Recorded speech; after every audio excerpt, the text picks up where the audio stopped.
Hi guys, so today we're going to be going over a plyometric exercise called Pogo jumps. If you've ever heard any of my videos or podcasts or anything like that around speed development, I always talk about Pogo jumps, having a stiff ankle and being reactive. So this really helps with that stiffness. It's going to train the calf and ankle complex and going to really make sure that we train the stretch shortening cycle so it can work in a way that it's going to when we sprint and run and jump. Through a couple of times, I'm going to do it at a couple of different angles. So this is me going in a straight line.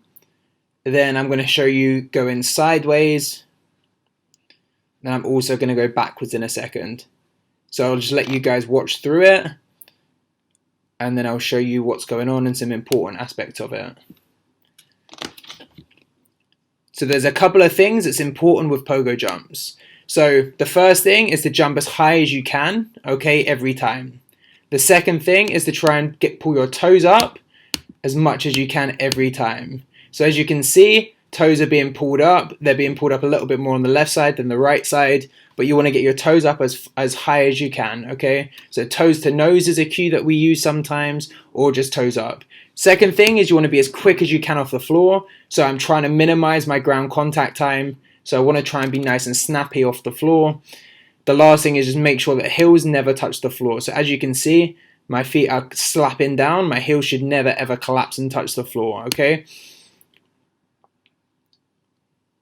A couple of other parts of this, you can see I'm kind of recycling my hands so I can use that arm swing on every single rep, okay, to try and maximize the height there. All right, one or two more things. You'll see that my knees don't do too much work. My knee flexion stays pretty much the same. Not much comes from my hip either, okay? Most of the work is coming from the calf and ankle complex. That's really important, and we'll look in a second and break it down why, but this is how you do the exercise. One variation I didn't show you, which is the variation you would start with, is actually on the spot, okay? So you don't have to do this moving, okay? But you can progress it to moving forward, sideways, backwards, in a zigzag type fashion. It doesn't really matter, okay?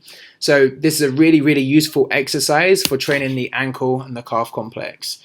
So we'll break it down as to why, okay? And we'll look at it a little bit. So just going over it quickly again, they're called Pogo jumps. Some people refer to it as ankling or just Pogos. It doesn't really matter, okay? They're a repeated jump where you're trying to minimize your ground contact time. Okay, the reason why